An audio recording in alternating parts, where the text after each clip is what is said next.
Hello दोस्तों, स्वागत करता हूँ आपके अपने यूट्यूब चैनल ईएस मैथमेटिक पाठशाला में। तो यूपीजीआईसी, ठीक है, जो चल रहा है उसका सेकंड पार्ट अभी बनाने जा रहा हूँ। अभी फर्स्ट पार्ट अपलोड कर दिया जिसमें 1 to 10 क्वेश्चन कवर करा दिए। तो क्वेश्चन नंबर 13 से देखते हैं। लिखा है in the Lagrange's mean value theorem F A minus F B upon V minus A equal to F dash C. ये हमारा जो लिखा हुआ है वो लैग्रांजेस का फार्मूला ही लिखा हुआ है। तो होता है क्या, यहाँ पे आपको एक फंक्शन दिया होगा और यहाँ पे जो क्लोज इंटरवल ए और बी इस तरह से दे रखा होता है। तो यहाँ पे ए अलग से बता रखा है और बी अलग से बता रखा है। तो इस फार्मूले में हमें क्या करना है, एफ वी और एफ ए की वैल्यू पुट करना है और जो हम एफ एक्स जो फंक्शन दिया होगा उसका हम एक्स के रिस्पेक्ट में डिफ्रेंशिएशन करेंगे, बाद में एक्स को सी से रिप्लेस कर देंगे। ठीक है, तो आइए देख लेते हैं इसका सोल्यूशन क्या होगा। सबसे पहले हमें वो फॉर्मूला पता था और उसके में हमने क्या कर दिया, एफ को यहाँ से जो एफ एक्स दे रखा है उसका एक बार डेरिवेटिव कर लिया और एक्स की जगह सी में पुट कर दिया।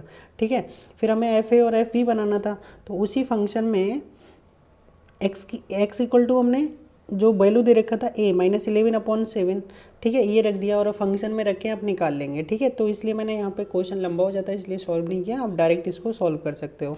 और ये बी दे रखा था तो फंक्शन में एक्स की जगह हम बी की वैल्यू 13/7 यूज करेंगे। तो हम, मेरे को उम्मीद है सारे लोग अच्छे से निकाल ही लेंगे। फिर ये दोनों जो सभी वैल्यू क्या क्या मिल गया, एफ डैश सी मिल गया, एफ ए मिल गया, एफ बी मिल गया। ठीक है, जो इसके अंदर लिखा ये ए है और जो इसके अंदर लिखा ये बी है। तो ठीक है, इस फार्मूले में पुट करेंगे और इसको सॉल्व कर लेंगे। तो इस फॉर्मूले में सभी की वैल्यू पुट करना है, एफ सी सभी की वैल्यू हमने क्या कर दी, पुट कर दी। जब हम यहाँ पे ये पुट करेंगे तो हमारी कैलकुलेशन सारे लोग देखो सॉल्व कर लेंगे और इस कैलकुलेशन को सॉल्व करने के बाद कितना आ जाएगा, सी इक्वल टू 1/7 आ जाएगा और यही हमारा क्या होगा, करेक्ट आंसर होगा। नेक्स्ट क्वेश्चन देख लेते हैं। The value of C in the Rolle's theorem where, और सी जो बिलोंग कर रहा है -π/2 से π/2 के बीच में बिलोंग कर रहा है, f x equal to cos x, और जो हमें फंक्शन दे रखा है वो क्या दे रखा है, कॉस एक्स दे रखा है। ठीक है, फंक्शन क्या दिया है हमारे पास, कॉस एक्स दे रखा है। तो हमें ये बताना है कि ये जो सी है वो मतलब उसकी वैल्यू क्या होगी। तो सिंपली जो कॉस एक्स होता है भाई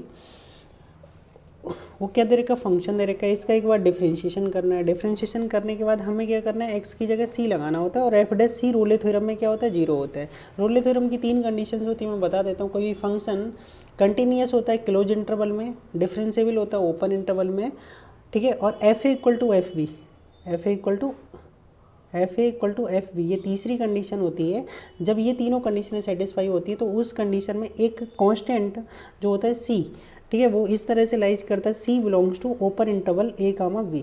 ठीक है, और F dash C equal to क्या हो जाता है, जीरो। हम ये कंडीशन लेके चलते हैं तो इस कंडीशन का हमें यूज करना है। तो एफ एक्स जो दे रखा था उसका हमने डेरिवेटिव कर लिया, एक्स को सी में कन्वर्ट कर दिया, एफ डैश सी जीरो कर दिया। तो sine c equal to zero, minus दूसरी साइड जगह प्लस हो जाएगा तो sine c equal to zero, और साइन जीरो जीरो की वैल्यू होती है तो सी इक्वल टू आ गया जीरो, तो जीरो ही हमारा करेक्ट आंसर हो जाएगा। नेक्स्ट क्वेश्चन देख लेते हैं। ये जो दिया हुआ है एफ डैश 2 गिवन है, एफ डैश 1 गिवन है, ठीक है, और हमसे ये जो ये दे रखा है लिमिट पे, इसकी वैल्यू पूछी, तो बहुत ही आसान क्वेश्चन हो जाएगा जिसको हम सिंपली सॉल्व कर लेंगे। तो करना क्या है, इसमें हमें लिमिट लगा के इसको सॉल्व करना है। जब हम लिमिट लगाएंगे तो देखिएगा एच की जगह जब जीरो लगाएंगे आप तो ये जीरो हो जाएगा, ये जीरो हो जाएगा, क्या बचेगा f2, और इधर भी क्या लिखा है f2, तो f2 माइनस f2 कितना हो जाएगा, जीरो। और डिनोमीटर में भी यही कंडीशन होने वाली, h जीरो हो जाएगा, h स्क्वायर जीरो हो जाएगा, f1 माइनस f1 0/0, तो 0/0 फॉर्म बन गई। एक बार डिफ्रेंशिएट कर देंगे तो डिफ्रेंशिएशन किसी फंक्शन का करेंगे तो डैश लगा देंगे, बाद में अंदर के फंक्शन का कर लेंगे, 2h का 2 हो जाएगा, 2 जीरो हो जाएगा, h स्क्वायर का 2h हो जाएगा। ठीक है, सेम कंडीशन नीचे करेंगे और इधर जो कांस्टेंट चल रहा था f2 तो कांस्टेंट था उसका जीरो, और नीचे f1 था वो भी कांस्टेंट का क्या हो जाएगा, जीरो। अब ये करने के बाद यहाँ पे देखो क्या हो रहा है, h की जगह हम जीरो लगाते हैं तो यहाँ पे कोई ऐसी कंडीशन नहीं बन रही कि जो लिमिट एग्जिस्ट ना करे, तो सारी लिमिट एग्जिस्ट कर रही है। तो यहाँ पे क्या कर लेना है, हमारे लिए वैल्यू लगा देना है, h की जगह जीरो पुट कर देना है। अब जो बचा है F dash 2 into 2, F dash 1 into 1, तो एफ डैश 2 जो हमें क्वेश्चन में गिवन था वो 6 गिवन था और एफ डैश 1 जो गिवन था वो 4 गिवन था। वैल्यू लगा के हम इसको सॉल्व कर देंगे। देख लीजिएगा क्वेश्चन में हमें एफ डैश 2 भी पता है और एफ डैश 1 भी पता है, दोनों की वैल्यू लास्ट में पुट कर देना है। और इसका PDF आपको हमारे टेलीग्राम चैनल ईएस मैथमेटिक पाठशाला, ठीक है, कि अभी जो नीचे लिंक होगा उसमें आपको मिल जाएगा, वहाँ से आप टेलीग्राम चैनल को ज्वाइन कर सकते हैं और इसका PDF वहाँ पे शेयर कर दूंगा। ठीक है, अगला क्वेश्चन देख लीजिए, क्वेश्चन नंबर 16। द लिखा मिनिमम वैल्यू ऑफ कॉस की पावर 27 की पावर cos 2x इंटू 81 की power sin 2x is equal to, ये चार वैल्यू दे रखी है, इसमें किसके इक्वल होगा, ठीक है। आप जानते हो कि सेम बेस होता है तो पावर्स क्या हो जाती हैं, ऐड हो जाती है। तो हमें सेम बेस बनाना, 27 को 3 की पावर 3 लिख सकते हैं और 81 को 3 की पावर 4 लिख सकते हैं। तो बेस सेम हो गया, अब बेस सेम हो गया तो पावर्स को ऐड कर लिया। तो पावर के ऊपर जब पावर होती है तो उसको क्या कर लेते हैं, मल्टीप्लाई कर लेते हैं। पावर के ऊपर जब पावर जाएगी तो वो क्या हो जाएगी, मल्टीप्लाई में हो जाएगी। तो यहाँ से बन जाएगा 3 की power 3 cos 2x plus 4 sin 2x। एक फार्मूला होता है, जब a cos bx plus v sin bx दे रखा हो तो इसकी minimum value under root A square plus B square minus के साथ और इसकी maximum value under root A square plus B square होती है। वही कंडीशन यहाँ पे a कितना दिया है 3 और b कितना दिया 4। तो 3 का स्क्वायर 9, 4 का स्क्वायर 16 हो जाएगा 25, 25 का रूट हो जाएगा 5। अगर हम माइनस लगा देंगे तो मिनिमम और इधर जब प्लस लगाएंगे तो वो मैक्सिमम, अर्थात इस वैल्यू जो करेगा इसकी जो वैल्यू होगी वो -5 to 5 के बीच में क्या करने वाला, बिलोंग करने वाला है। अब हमसे इसका क्या पूछा था, मिनिमम वैल्यू पूछा था क्वेश्चन में, देख लीजिएगा क्या पूछा था, मिनिमम वैल्यू पूछा है। तो जब मिनिमम वैल्यू पूछा तो हमें ऐसी वैल्यू लगानी पड़ेगी यहाँ पे कि जिससे रिजल्ट मिनिमम आए। अगर आप बताइए, अगर मैं 5 लगा देता हूँ तो 3 की पावर 5 होगा। 3 की पावर 5 क्यों होगा, हमने सॉल्व क्या किया है एक बार देख लीजिए, हमने इसकी सिर्फ पावर को सॉल्व किया है। तो पावर जो है वो -3 से लेके -5 से लेके 5 के बीच में आ रही है। तो अब हम पावर की सबसे जब छोटी वैल्यू लगाएंगे तभी तो मिनिमम रिजल्ट मिलेगा। अगर पावर सबसे बड़ी लगा देंगे तो रिजल्ट मैक्सिमम हो जाएगा। तो इस केस में हमें सबसे छोटा लगाना पड़ेगा, 3 की पावर -5 करेंगे, 1/3 की पावर 5 इक्वल टू 1/243।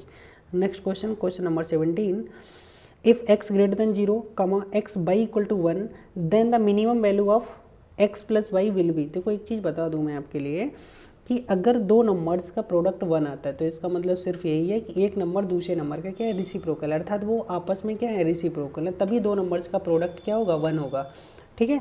अर्थात एक दूसरे का इन्वर्स नंबर लिखा होगा। तो सिंपल मैं एक ट्रिक भी बताता हूँ, जब भी आपको x प्लस 1/x अगर ऐसे दो नंबर दे रखे हैं तो x प्लस 1/x हमेशा क्या होगा, ग्रेटर देन 2 होगा। और वो कंडीशन यहाँ भी फॉलो हो रही है, आप अगर देख के चेक करना चाहें तो देखो x ग्रेटर देन 0 है, x बाई, तो x की वैल्यू क्या हो जाएगी, 1/बाई, x की वैल्यू क्या हो जाएगी, 1/बाई, ठीक है। और आपसे पूछा गया x प्लस बाई, तो x की जगह तो x लगा दो, ठीक है, ये x की जगह 1/बाई लगा दो, x की जगह क्या लगा दो, 1/बाई, और एक बाई पहले से लिखा तो 1/बाई प्लस बाई, तो वही कंडीशन हो गई ना ये वाली, तो क्या हो जाएगा, ग्रेटर देन 2 हो जाएगा। आप डायरेक्ट भी लगा सकते हो या am gm से, और जो ये निकलता ना बेटा, ये am और gm से ही निकलता है। तो am क्या होता है, दो नंबर्स हमारे पास x और बाई हैं, दोनों का सम कर दिया, अपॉन में 2 कर दिया, दो नंबर x और बाई हैं, यहाँ लगा दिए, इधर प्रोडक्ट हो जाता है और रूट ले लेते हैं।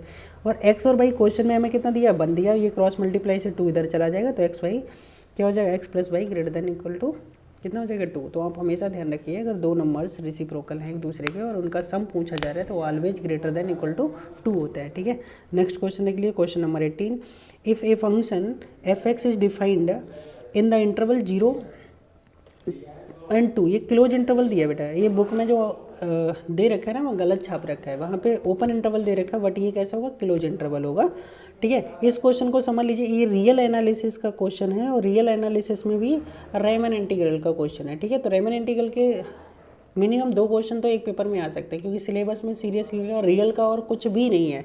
रियल का जो सिलेबस है उसमें सिर्फ एक ही टॉपिक पढ़ा हुआ है अपने जीआईसी के सिलेबस में, वो भी है रायमन इंटीग्रल, ठीक है। तो रायमन इंटीग्रल पढ़ना है, बाकी लिमिट सीक्वेंस कुछ भी नहीं पढ़ना है। बाकी रियल का कोई कॉन्सेप्ट नहीं है, कन्वर्जेंट डाइवर्जेंट कुछ भी सिलेबस में नहीं है, सिर्फ एक ही टॉपिक सिलेबस में है, रायमन इंटीग्रल।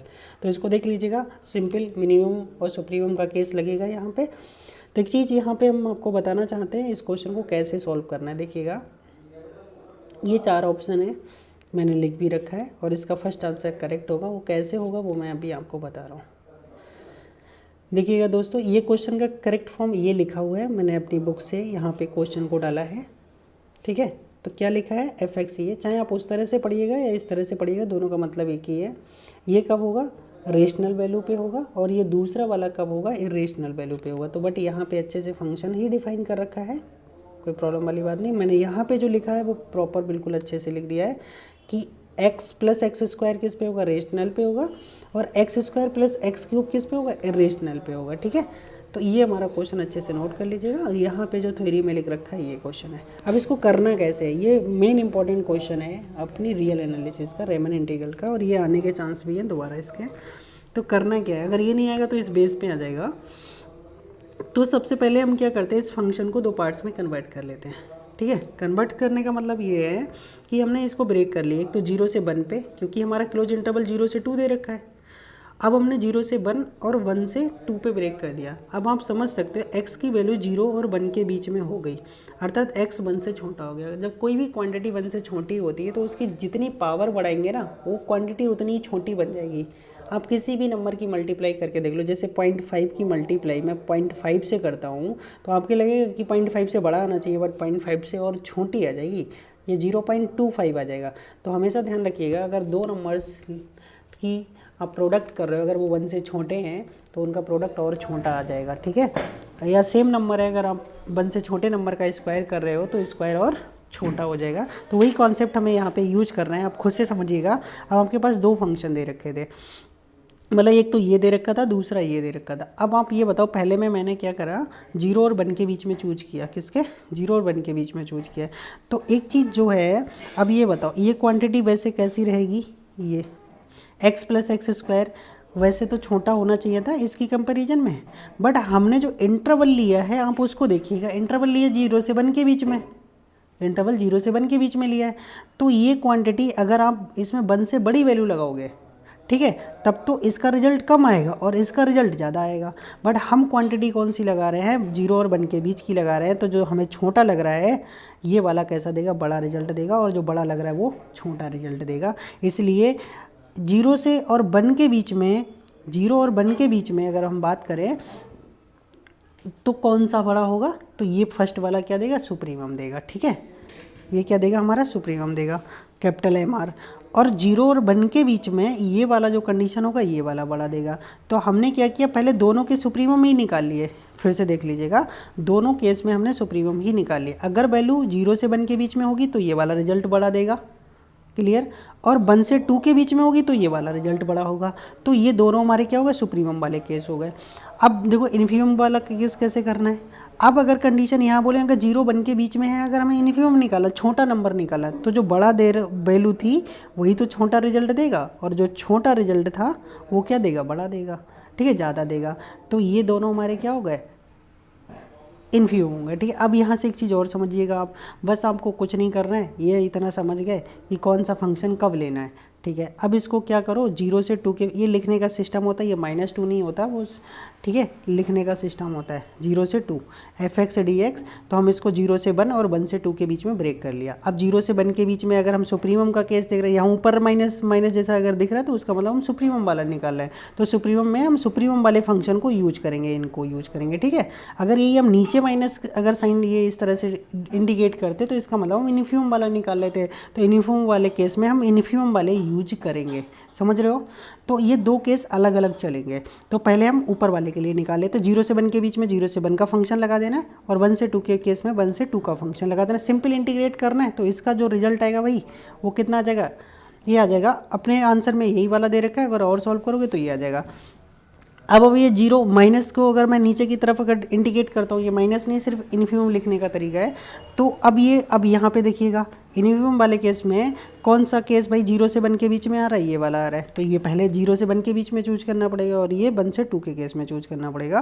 तो यहाँ पे ये कर लीजिएगा, सिंपल यहाँ पे रखेंगे, दोनों का फंक्शन पता है, लगा देंगे और सिंपल इंटीग्रेट कर लेंगे तो ये आंसर आ जाएगा। तो यही वाला हमारा बुक में दे रखा है, तो इसलिए आंसर कौन सा करेक्ट हो जाएगा, ये वाला करेक्ट हो जाएगा। आपको एक बार दिखा देता हूँ, ये फर्स्ट आंसर करेक्ट हो जाएगा, ठीक है। आगे देख लीजिएगा। तो ये बहुत ही अच्छा क्वेश्चन था। एक और रियल एनालिसिस का क्वेश्चन आया है, ये भी थोड़ा बुक में गलत छाप रखा है, मैं बताऊंगा गलती क्या है। Which one of the following function is not Riemann integral, ठीक है। तो इन्होंने ये पूछा है कि which of the following function is not Riemann integrable, मतलब कौन सी कंडीशन अगर होगी जिससे फंक्शन नॉट इंटीग्रेबल होगा। तो पहली कंडीशन, अगर कोई फंक्शन कंटिन्यूअस है इस क्लोज इंटरवल में तो भी रीमन इंटीग्रल के लिए कंडीशन होती है, ठीक है, ये भी सही है। और इन्होंने पूछा मोनोटोनिक फंक्शन होना चाहिए, ये भी सही है, मोनोटोनिक होना चाहिए। तीसरा वाला केस अभी गलत है, मैं बता रहा हूँ। तीसरे वाले में क्या लिखा, a function having infinite number of discontinuity which have infinite number of limiting points, ठीक है।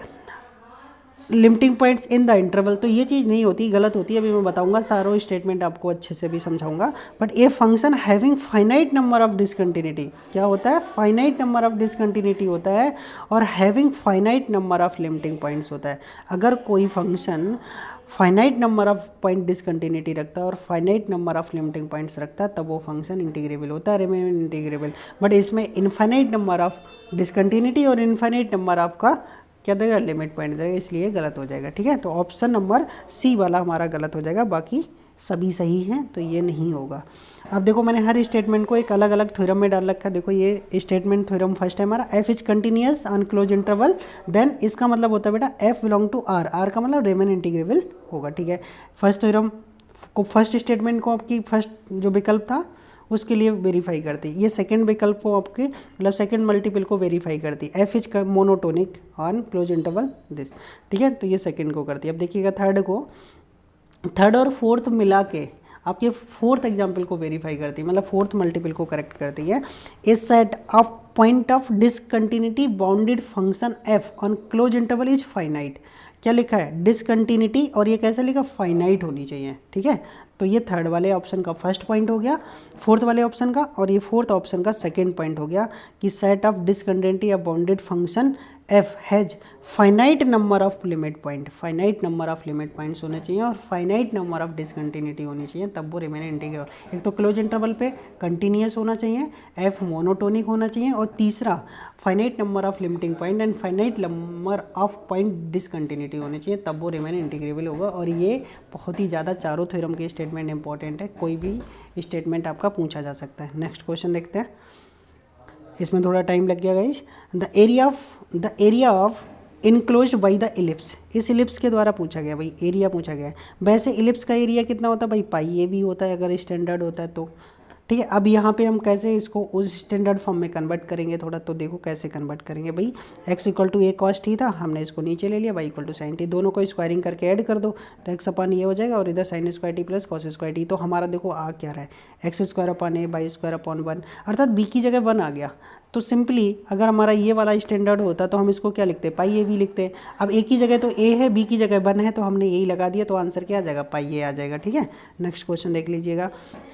The value of 0 to 100 pi under root 1 minus cos 2x dx कितना होगा, इन चारों विकल्प में कौन सा मल्टीपल करेक्ट होगा उसको हम देख लेते हैं। तो भाई इसमें देखना क्या होता है, जो भी हमारा इसका इंटरवल होता है, इंटरवल का मतलब जो इसका टाइम पीरियड होता है, ठीक है, जितने के बाद कर्व रिपीट करना स्टार्ट करता है, तो वो जो होता है हमारा आगे ले लिया जाता है। ठीक है, अब ये जो करेगा देखते हैं इसको।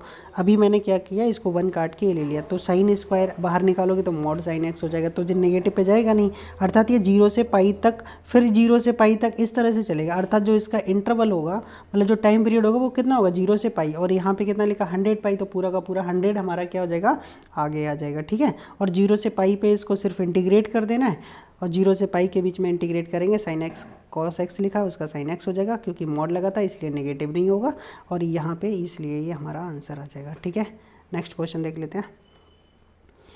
लिखा था area of the triangle formed by the line x minus y equal to 0 और x plus y equal to 0, ये दो टेंजेंट हैं।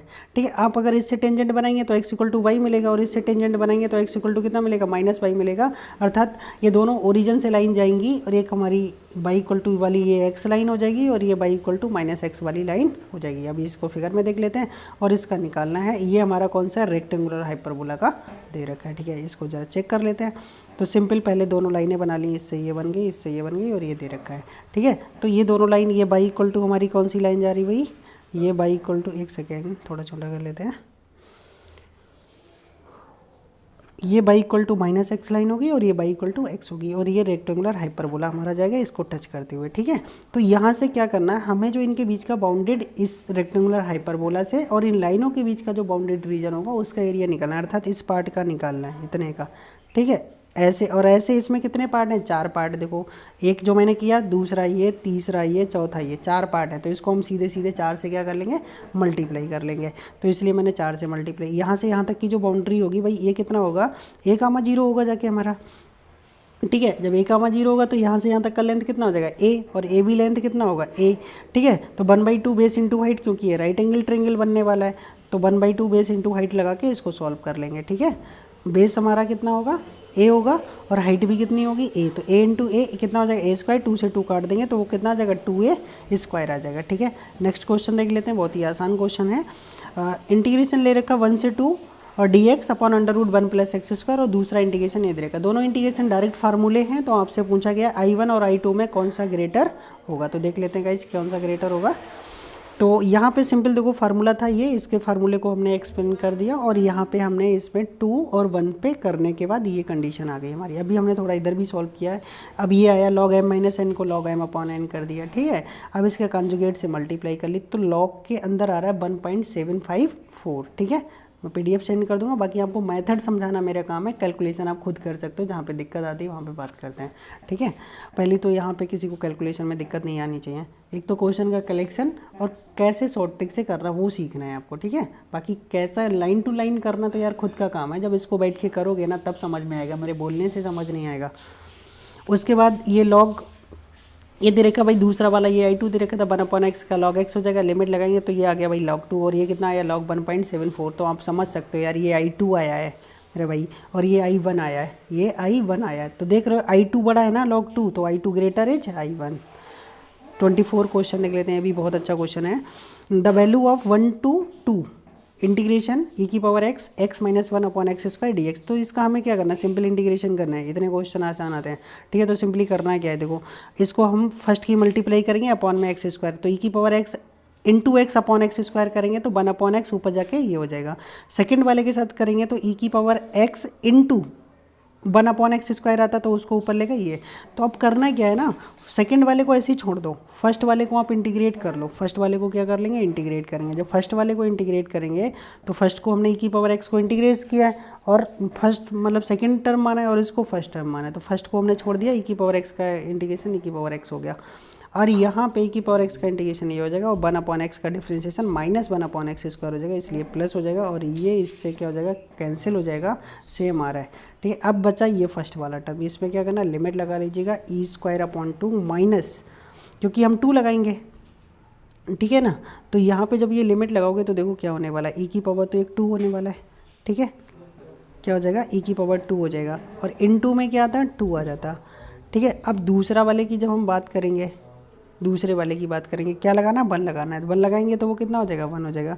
गाइज यहाँ पे थोड़ा सा मिस्टेक हो रखा है मेरे को लगता है, वो क्या मिस्टेक हो रहा है अभी मैं चेक करता हूँ। देखो यहाँ पे ये जो जब अपर लिमिट लगाया था उसमें थोड़ा सा कन्फ्यूजन है, क्योंकि यहाँ पे क्या होता है, ये अपॉन में 2 नहीं आता, ये मल्टीप्लाई में 2 आता भाई।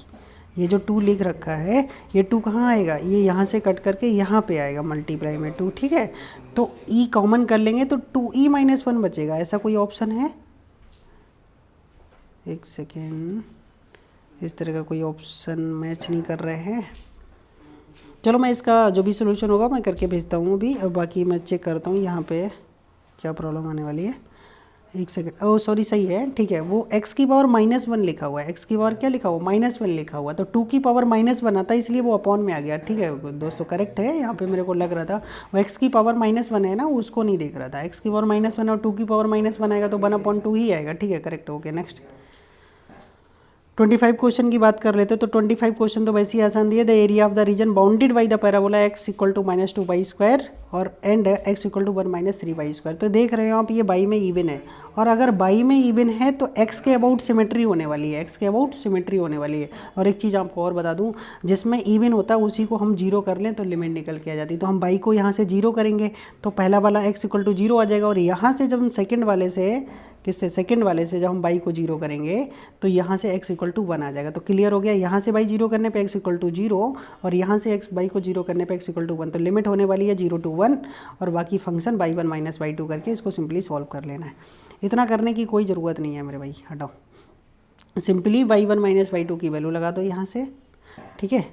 तो ये हम जब यहाँ से वैल्यू लगाएंगे तो सिंपली ये आ जाएगा, और इसको हम क्या कर सकते हैं, इंटीग्रेट कर लेंगे, ठीक है। सॉरी, यहाँ पे एक चीज़ है, हमने x का लगाया है, और हमें क्वेश्चन में क्या दे रखा था, ये दे रखा था, ठीक है।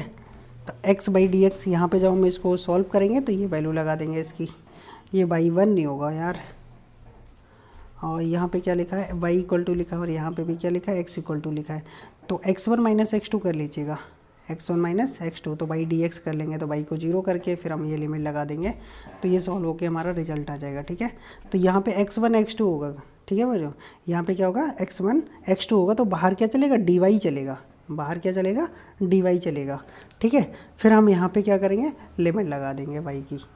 ठीक है, तो यहाँ से जब लिमिट लगाएंगे तो ये निकल के आ जाएगा, और यहाँ पे इसको सॉल्व कर लेंगे तो रिजल्ट आ जाएगा 4/3। नेक्स्ट क्वेश्चन देख लीजिएगा, आपसे इंटीग्रेशन में पूछा है the value of -1 to 1 mod 1 - x dx is equal to. तो ये ठीक क्वेश्चन रहेगा, इसको देखो कैसे सॉल्व करना है।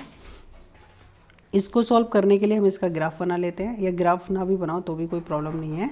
यहाँ पे क्या करना है, इसका क्रिटिकल पॉइंट चेक करना है, तो 1 - x को हम क्या कर देंगे 0, तो x की वैल्यू क्या आ जाएगी 1। तो हमारा ग्राफ कहाँ से जाएगा, वैसे अगर कुछ नहीं होता साथ में तो ओरिजिन से जाता, बट इस बार कहाँ से जाएगा, ये 1 से जाएगा। तो लिमिट क्या हो जाएगी, -1 से 1 हो जाएगी, और यहाँ पे ये कोई भी प्रॉब्लम करने वाला नहीं है। अगर -1 लगा भी देते हैं x की जगह तब ये +2 हो जाएगा, और 1 लगा देते 0, तो नेगेटिव नहीं बन रहा है, हर केस में पॉजिटिव बन रहा है, तो इसलिए कोई भी प्रॉब्लम नहीं है। तो सिंपली इसका जब इंटीग्रेशन करेंगे बाद में लिमिट लगाएंगे तो i = कितना आ जाएगा, 2 आ जाएगा। नेक्स्ट क्वेश्चन 27 में आपसे पूछा है if f(x) is an odd function then which of the following is correct of the integration 0 to x ft dt। अगर आपको कोई भी फंक्शन ऑड या इवन दे रखा है तो आप जब भी उसका एक बार इंटीग्रेशन करते हो तो एक पावर इंक्रीज हो जाती है। अगर ऑड फंक्शन है तो इंटीग्रेशन करने के बाद इवन फंक्शन बन जाएगा, अगर इवन फंक्शन है तो इंटीग्रेशन करने के बाद ऑड फंक्शन बन जाएगा। आप खुद समझिए, x का इंटीग्रेशन x² होगा, तो x कैसा था ऑड, और हो क्या गया x²। ठीक है, वो अपॉन में 2 की बात नहीं कर रहा हूँ, मैं सिर्फ आपको पावर की बात कर रहा हूँ। तो अगर ऑड फंक्शन का इंटीग्रेशन करेंगे इवन, और इवन फंक्शन का इंटीग्रेशन करेंगे तो ऑड। अब ये फंक्शन कैसा था ऑड, इंटीग्रेशन किया तो कैसा बन जाएगा इवन। ठीक है, आगे नेक्स्ट क्वेश्चन देख लेते हैं, बाकी मैंने लिख रखा है वो थ्योरी में सेंड कर दूँगा अभी टेलीग्राम चैनल पर, अभी जस्ट वीडियो बनाने के बाद तुरंत सेंड करता हूँ।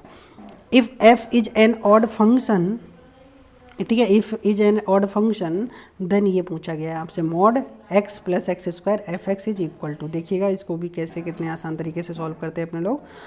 अब आप एक चीज़ समझिएगा, देखो ये क्या फंक्शन लिखा है, f(x) कैसा फंक्शन है, यहाँ से देख लेते हैं। f(x) हमसे क्या बोला गया, ये f जो है वो ऑड फंक्शन है। f कैसा फंक्शन है, ऑड फंक्शन है, और ऑड फंक्शन की अगर हम मल्टीप्लाई इवन से कर देंगे, ऑड पावर की मल्टीप्लाई आप इवन से करेंगे तो वो ऑड ही रहेगी पावर, तो इसलिए ये पूरा का पूरा कैसे रहने वाला, ऑड रहने वाला है। हमने इसको दोनों की लिमिट अलग अलग कर दिया था। अब ऑड रहने वाला है तो ओवरऑल क्या हो जाएगा 0, क्योंकि same limit -a to a f(x) dx, अगर f(x) हमारा ऑड होता है तो उसकी वैल्यू क्या होती है 0, और ये फंक्शन इवन होने वाला है क्योंकि मॉड है, तो इसलिए जो क्या कर लेंगे 0 से 2 लिमिट कर लेंगे, और फंक्शन की वैल्यू जो इंटीग्रेशन होगा उसको डबल कर देंगे। अब x का x² सिंपल कर लेंगे तो कितना आ जाएगा 4 आ जाएगा। नेक्स्ट क्वेश्चन देख लेते हैं, question number 29, the value of -π/2 से 2, ठीक है, √ cos x माइनस, ठीक है, cos³ लिखा हुआ। तो देखिएगा इसमें ये 4 ऑप्शन है, इसको कैसे सॉल्व करना है आसान तरीके से बताते हैं आपको। ये जो दिया हुआ है, पहले तो हमें ये चेक करना पड़ेगा, हमने cos x को अंदर से कॉमन किया है, तो cos x को जब अंदर से कॉमन करोगे तो रूट लगा रहेगा उस पर, अंदर बचेगा 1 - cos², और 1 - cos² हो जाता है sin², और रूट के अंदर से जब साइन हटाएंगे तो हमें मॉड का यूज़ करना पड़ता है। ठीक है, तो इस तरह से अब हम क्या करें, cos x को यहाँ से t मान लें, cos x को पहले, अब ये हमें पता था ये cos तो इवन होता है, ठीक है, अब साइन के साथ मॉड लगा तो ये पूरा फंक्शन कैसा हो जाएगा, इवन हो जाएगा, तो लिमिट 0 से π/2 × 2 कर लिया। अब cos x को t मान लिया -sin x dx, तो ये पूरा हमने यहाँ पे लगा देना है। cos x की जगह कितना आ जाएगा भाई t आ जाएगा, और sin x माइनस की जगह माइनस का dt हो जाएगा, तो ये कंडीशन बन जाएगी। ठीक है, उसके बाद जब हम इसका इंटीग्रेशन करेंगे, और इंटीग्रेशन तो आसानी से कर लेंगे, t की पावर कितना है हाफ है, तो 3/2 और 3/2 से डिवाइड कर लेंगे। जब इसको सॉल्व करेंगे तो ये रिजल्ट कितना आ जाएगा 4/3 आ जाएगा। अब आप इतना देख रहे हो भाई, कलम चलाओगे, पेन चलाओगे, अच्छे से जब कॉपी पे लिखोगे तो प्रॉपरली सारे नोट्स बनाते रहना। ठीक है, क्योंकि आप करना जरूर, जो मैं गलतियाँ यहाँ पे सुधरवा रहा हूँ लिखते इस टाइम हो जाती है, जब पढ़ाते हैं वो तो नज़र आती है, वो आप सही कर लीजिएगा। क्वेश्चन नंबर 30 की बात करते हैं। यहाँ पे आपसे पूछा गया है भाई, the area of the reason bounded by the curve y = sin inverse sin x, y = sin inverse sin x। But आपको पता है साइन से साइन जब भी हट सकता है जब ये अपनी रेंज में हो। रेंज का मतलब साइन की इनवर्स की जो रेंज होती है -π/2 से π/2 होती है। ठीक है, बट हमारा यहाँ 0 से π लेगा, तो हमें पहले इसको ब्रेक करना पड़ेगा 0 से π/2 और π/2 से π तक। तो उस समय हम क्या करना पड़ेगा, पहले मेयर में तो डायरेक्ट हट जाएगा क्योंकि 0 से π/2 है, ये लिमिट इसके अंदर आ रही है, तो इसको तो हम डायरेक्ट साइन से साइन इनवर्स हटा देंगे, x लिख देंगे। बट सेकंड वाले केस में क्या रहेगा भाई, वो डायरेक्ट नहीं हट सकता क्योंकि सेकंड वाले केस में π/2 से पाई पहुंच गया बट इससे बाहर हो गया, तो इसको हमें क्या करना पड़ेगा, पहले हमें इसको ब्रेक करना पड़ेगा अंदर वाले को। तो अंदर वाले को जो हम हटाते तो पाई माइनस एक्स कर लेंगे, और साइन पाई माइनस थीटा जो होता है, साइन पाई माइनस थीटा जो होता है वो कितना हो जाता है, sine pi minus theta sine theta ही होता है, इसलिए हमने उसके एंगल को पाई से चेंज कर लिया और वो साइन ही रहा, तो लिमिट थोड़ा अंदर आ गया, इसलिए हमने इसको इस तरह से कन्वर्ट करके हटा दिया। अब ये दो फंक्शन हो गए, दोनों पे अलग अलग इसका इंटीग्रेशन कर लो सिंपल सा। एक बार 0 से π/2 पे x रहेगा फंक्शन, और π/2 से पाई पे ये वाला फंक्शन रहेगा। अब इंटीग्रेशन तो आसान है, आप कर सकते हो, उसमें मेरे को समझाने की कोई ज़रूरत नहीं है, ठीक है। तो ये इंटीग्रेशन कर लेंगे, देखो मैं धीरे धीरे बढ़ा रहा हूँ। सिंपली मैं क्या लाइन बोलूँ इसमें, आपको इंटीग्रेशन तो आता ही है, बस ये कॉन्सेप्ट सीखना था। 31 क्वेश्चन की अगर बात कर लें हम, द वैल्यू ऑफ 0 to π/4 साइन, और अंदर लिखा x minus greatest integer x, ठीक है, dx इज इक्वल टू, ये बता रखा कि ये ग्रेटेस्ट इंटीजर है, ठीक है।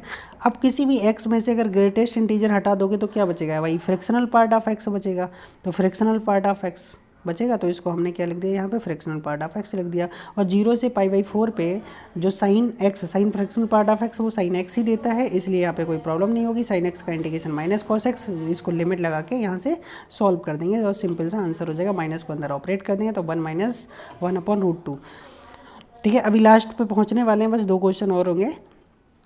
क्या लिखा है, the value of 0 to π 1 plus e की power cos x dx is equal to, ये 4 ऑप्शन है, किसके इक्वल होगा अभी बता देते हैं। तो सिंपल से देख लीजिएगा, जो हम क्या करेंगे, प्रॉपर्टी नंबर का यूज करेंगे, अपर लिमिट से फंक्शन को माइनस करेंगे, ठीक है। तो पहले इसको आई ले लिया, ठीक है, अपर लिमिट से फंक्शन को माइनस कर दिए यहाँ पे, ठीक है। अब क्या होता है, cos pi minus x second में आता है, और cos 180 माइनस थीटा जो होता है वो माइनस cos थीटा होता है, इसलिए यहाँ पे कितना आ जाएगा, पावर माइनस में आ जाएगा, ठीक है। अब ये जो माइनस में आया पावर, इसको हम क्या करेंगे, नीचे लिख लेंगे 1/1 e की पावर cos x, फिर इसका एलसीएम लेंगे तो ये इधर आएगा और जो नीचे वाला cos होगा वो ऊपर चला जाएगा, ठीक है। अब आप देख लो, इक्वेशन फर्स्ट और सेकंड को ऐड करेंगे तो नोमरेटर और डिनोमिनेटर सेम हो गए, नोमरेटर और डिनोमिनेटर सेम हो गए। देखो यहाँ पे 1 लिखा है और यहाँ पे cos x e की पावर cos x लिखा है, तो 1 प्लस e की पावर cos x, और डिनोमिनेटर भी दोनों जगह 1 प्लस e की पावर cos x हो गया, तो नोमरेटर डिनोमिनेटर सेम हो गया, तो क्या कट के आएगा 1, और 1 का अगर हम इंटीग्रेशन करेंगे तो x हो जाएगा, और x की जगह जब हम लिमिट लगाएंगे 0 से पाई तो सिर्फ पाई आ जाएगा। और इधर से कितना चल रहा है, 2 पाई चल रहा है, तो जब हमारा 2i चल रहा है तो हम i निकालेंगे तो कितना हो जाएगा, π/2 हो जाएगा, ठीक है। नेक्स्ट क्वेश्चन देख लीजिएगा, और वैसे भी अच्छा ये तो अलग क्वेश्चन था, ठीक है। अगला क्वेश्चन देख लीजिएगा 33, और ये इस वीडियो का शायद लास्ट क्वेश्चन है, ठीक है। 0 से 1 tan इनवर्स, ठीक है, 2x - 1/1 plus x minus x² dx is equal to किसके इक्वल होगा। तो इस क्वेश्चन पे थोड़ा कॉन्सेप्चुअल अच्छा क्वेश्चन था, इसको अगर डायरेक्ट ऐसे समझ नहीं आता तो इसको बनाना पड़ेगा tan inverse x plus tan inverse y के फार्मूले की तरह। तो हमने 2x को क्या कर लिया, वैसे ही ब्रेक कर लिया जैसे नीचे की तरह हमें क्वेश्चन दिख रहा है। तो अब क्या हो गया, tan inverse x plus y upon 1 minus x by, तो ये tan इनवर्स x और प्लस tan इनवर्स y, और y की जगह कितना लिखा हुआ है, x - 1 लिखा, तो हमने इसको 2 फंक्शन में अलग अलग कन्वर्ट कर दिया, ठीक है। अब क्या करना है भाई, अब जो हमारा जो x है उसको हमने क्या मान लिया, यहाँ से 1 - t ले लिया। अब इसका डिफरेंशिएशन किया तो dx इक्वल टू कितना हो गया, -dt। अब यहाँ पे हम अगर x की जगह 0 लगाएंगे तो t इक्वल टू हमें कितना मिलने वाला, 1 मिलने वाला है, और x की जगह 1 लगाएंगे तो 1 से 1 कट जाएगा तो t इक्वल टू 0 मिलने वाला, तो ये तो लिमिट हो गई हमारी, ठीक है। अब क्या, यहाँ पे हमने वैल्यू लगा दी, जिसकी जगह माना था x की जगह 1 - t लिया था, तो इधर से ये t और माइनस का dt हो गया। सिंपली इसको जब हम सॉल्व करेंगे भाई, अब देखो हम खुद से समझिएगा, ये वाला और ये वाला दोनों सेम दिख रहा है, तो कट के क्या हो जाएगा, 0 हो जाएगा। अब 0 करेंगे तो i इक्वल टू कितना आ जाएगा, 0, ठीक है। अगर वीडियो अच्छा लगा गाइस तो प्लीज़ ज़्यादा से ज़्यादा चैनल को शेयर करिएगा, और प्लीज़ चैनल को सब्सक्राइब करिएगा, और कौन से पार्ट में आपको प्रॉब्लम है, ठीक है, वो प्लीज़ कमेंट करके, और कैसा लगा उसको कमेंट करके ज़रूर बताइएगा। तो thank you for guys watching this video.